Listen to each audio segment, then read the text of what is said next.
Neymar no Santos em 2025?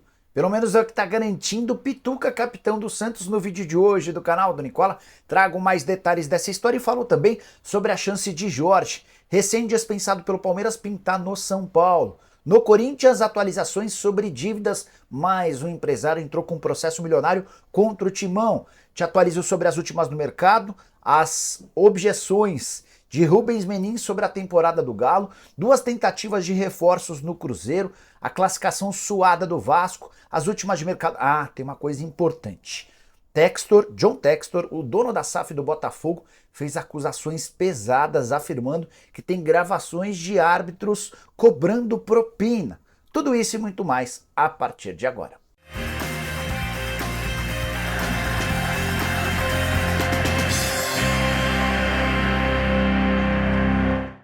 Fala aí pessoal, bom dia, bem-vindos a mais um vídeo do canal. Para quem não me conhece, sou Jorge Nicola, jornalista esportivo, com passagens por ESPN, Rádio Bandeirantes, Bradesco Esportes FM, Diário de São Paulo, entre outras. E a missão por aqui é deixar você por dentro de tudo que está rolando com o seu clube do coração. Para não perder nada, aperta o botão vermelho de inscreva-se, ativa todas as notificações e também deixa seu like para que esse vídeo chegue para mais pessoas. Combinado? Bora contar as informações. Antes, só queria passar uma dica super importante. Pessoal, hoje eu vim falar de um parceiro do canal do Nicola, a Manual, que criou uma grande oportunidade. Mas Nicola, o que é a Manual? E que oportunidade é essa que eles estão oferecendo? Calma, eu explico tudo.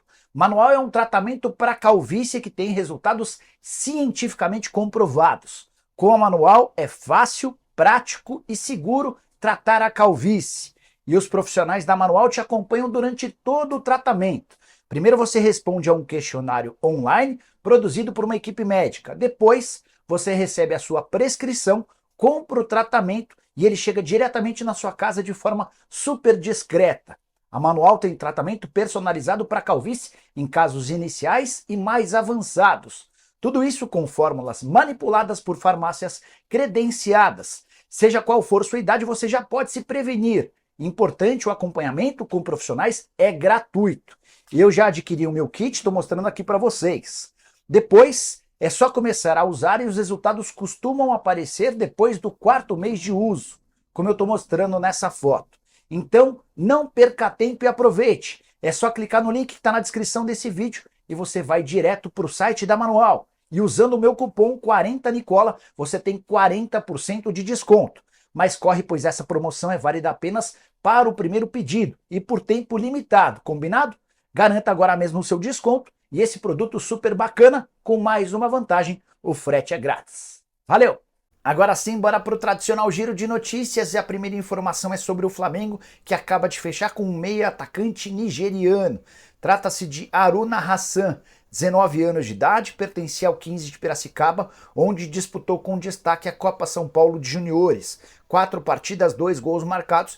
Ele foi adquirido pelo Flamengo por empréstimo com opção de compra. O empréstimo vence em janeiro de 2025 e ele chega no primeiro momento para integrar o time sub-20 do Fla. Já o Vitória ainda sonha em contratar o zagueiro Maicon do Vasco. As negociações não foram fechadas a tempo. A janela de inscrições se encerrou nessa quinta-feira, mas vocês sabem, vai haver uma brecha para atletas que disputam estaduais. Esses caras podem ser registrados entre 1º e 19 de abril e é nesse período que o presidente do Vitória, o Fábio Mota, vai tentar fechar a contratação do zagueiro, que é reserva no Cruz Maltino. Já os potes da Sul-Americana estão definidos. Queria contar para vocês que Atlético Paranaense, Internacional, Corinthians e Cruzeiro estão no pote 1 da Sul-Americana, o Fortaleza aparece no pote 2 e o Cuiabá no pote 3. Para fechar o giro de notícias, contar que Eric Pulga, atacante de 23 anos do Ceará, vive temporada bem legal. São 7 gols e uma assistência em 8 partidas com a camisa do vovô. Não confundir o Eric Pulga, atacante, com o volante Eric Pulgar do Flamengo.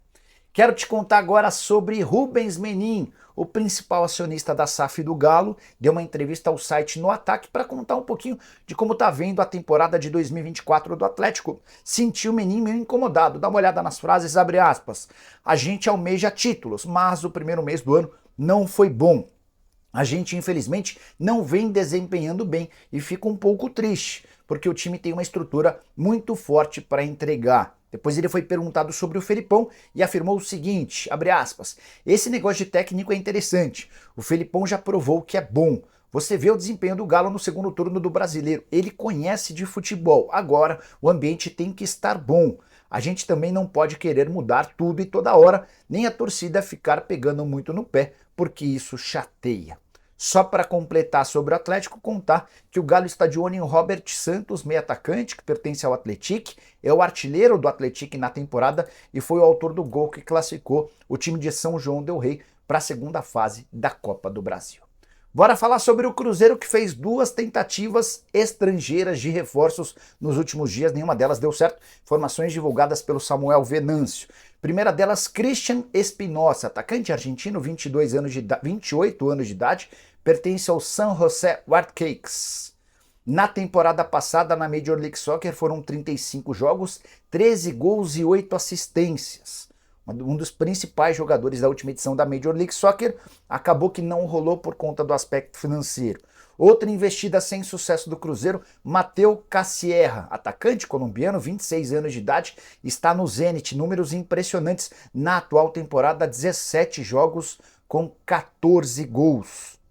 Só para lembrar, a multa do Cassierra altíssima, as condições financeiras também muito altas e o Cruzeiro não foi capaz de fechar com nenhum dos dois. Antes de gravar o vídeo, conversei com uma pessoa do Cruzeiro e perguntei se ainda podem pintar reforços nessa janela entre 1º e 19 de abril. Vale a lembrança de que esses reforços precisam ser caseiros, atletas que disputaram os estaduais, e a resposta é de que o Cruzeiro está de olho no mercado.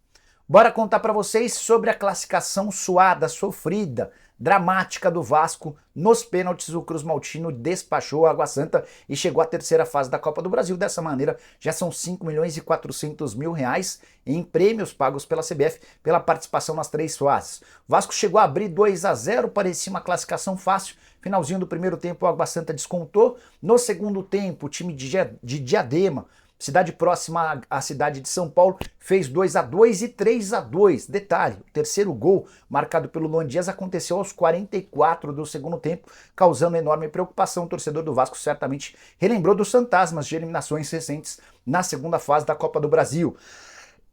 Perdão.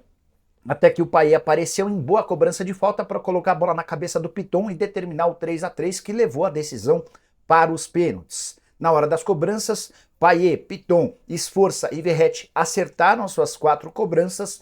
O Léo Jardim apareceu bem para defender uma das cobranças de um jogador do Água Santa e o Vasco está na próxima fase da Copa do Brasil.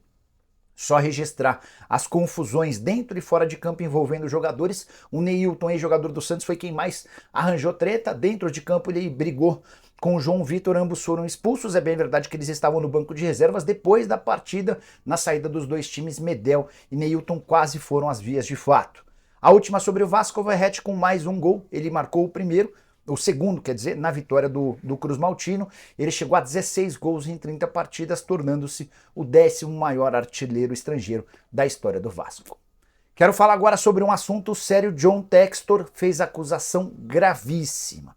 Ele voltou a falar da arbitragem do Brasileiro e disse haver corrupção.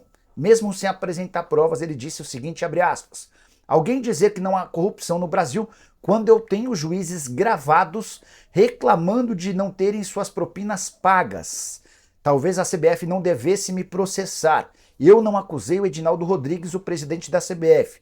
Nunca disse nada sobre ele. Ele não é um corrupto. Ele é um homem que comanda uma organização que provavelmente precisa administrar melhor a corrupção externa, porque é uma batalha contra fatores externos. É uma batalha que existe e está aqui. Houve manipulações e erros em 2021, 2022 e 2023 e nós temos provas, fecha aspas. Essa declaração de que ele tem juízes gravados reclamando de não terem suas propinas pagas é gravíssimo.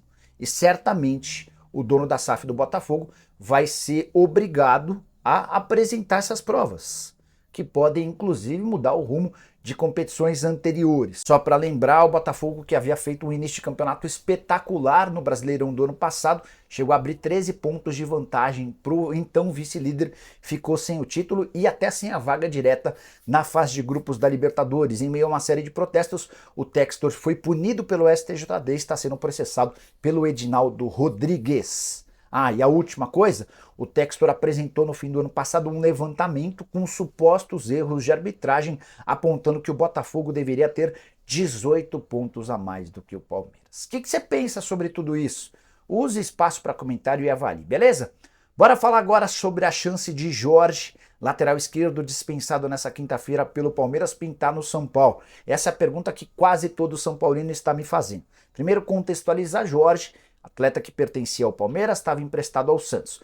Peixe devolveu Jorge na manhã dessa quinta-feira. Horas depois, o Palmeiras divulgou a rescisão do contrato com o lateral esquerdo. O vínculo só se encerrava em dezembro de 2025, completamente fora dos planos do Palmeiras. Verdão vai arcar com parte dos salários dele até o fim do contrato, mas o jogador está livre. Dessa maneira, pelo fato de estar livre no último dia da janela, ele pode fechar com qualquer clube brasileiro. Nos próximos dias, a janela não o atrapalha. A partir daí, com o Jorge livre no mercado, muitos torcedores do São Paulo começaram a argumentar sobre esse assunto. Chequei com duas fontes diferentes. A primeira disse que o nome do Jorge nunca foi especulado. A segunda lembrou que o empresário do Jorge é o Eduardo Duran, alguém que virou persona não grata dentro do clube depois de tudo o que aconteceu envolvendo o Caio Paulista. Vocês vão lembrar, o Caio tem o Uran como empresário e foi o Uran quem intermediou toda a saída dele do São Paulo de forma confusa para fechar com o Palmeiras. Então descartemos por completo o Jorge. Nicola, mas o Tricolor vai ter um lateral esquerdo? A ideia é contratar um lateral sim. Talvez não haja tempo hábil para a contratação entre 1º e 19 de abril, mas o São Paulo está no mercado monitorando opções. Se não der nessa janela que vai abrir entre 1º e 19 de abril, o São Paulo pretende trazer esse jogador na janela da metade do ano. Bora falar agora sobre o Corinthians com mais um empresário cobrando na justiça do Corinthians. Só para lembrar, o Carlos Leite, na virada do ano, entrou com um processo exigindo 62 milhões de reais do Timão. Já André Cury, um dos principais agentes de futebol no Brasil, está cobrando 7 milhões e meio de reais na justiça. Em dezembro do ano passado, ele já havia entrado com uma ação e agora tenta ficar com verbas que o Timão tem a receber da CBF e da TV. Importante contar que esses 7 milhões e meio de reais são fruto de um empréstimo que o André Cury fez ao então presidente do Corinthians, o André Sanches, no ano de 2020. Eram 3 milhões e 200 mil na época. E o Corinthians ficou de devolver essa grana em 18 parcelas. O Corinthians não pagou nenhuma das parcelas e os 3 milhões e 200 mil com juros, correção monetária e de encargos trabalhícios. Está chegando agora a encargos advocatícios, está chegando agora a 7 milhões e meio de reais. É óbvio que o Corinthians vai ter direito à defesa, mas é mais um processo movido por empresários. Se tem o Carlos Leite, se tem o André Cury, tem aquela dívida de 6 milhões de euros que o Timão tem com o Will Dantas em relação ao Pedrinho. Cada dia que passa a situação alvinegra fica pior. É por isso que o Augusto Melo, na segunda-feira, depois de um bate-papo que a gente teve, chegou a dizer que a dívida do Corinthians hoje é de 2 bilhões de reais, mas que ele não se surpreenderia se essa dívida fosse maior, porque cada dia que passa surgem novas ações contra o clube. Bora falar agora sobre Neymar, que pode virar reforço do Santos em 2025, pelo menos foi o que garantiu Pituca, capitão do Peixe. O volante deu uma entrevista ao Ademir Quintino e disse que ouviu do Neymar a vontade dele em atuar no Peixe assim que ficar livre do seu contrato com o Al Hilal. Frase do Pituca é a seguinte, abre aspas, em 2025 o Neymar estará de volta, disse ele. Depois o Pituca riu e ele completou, o Neymar que falou. Vamos ver agora. Estamos confiando na palavra do Neymar, disse o Pituca nessa entrevista. É bom lembrar que o Neymar tem contrato com o Al Hilal somente até junho do ano que vem. Existe uma especulação de que ele pode estender seu contrato pelo período em que está se recuperando de lesão, mas isso não é certo. Tem também quem crave que ele vai voltar para a Europa para tentar terminar bem a reta final de preparação para a Copa do Mundo, mas a volta ao Santos não está descartada. E aí tem um outro trunfo do Santos, a presença do presidente Marcelo Teixeira, muito amigo do Neymar e do seu pai.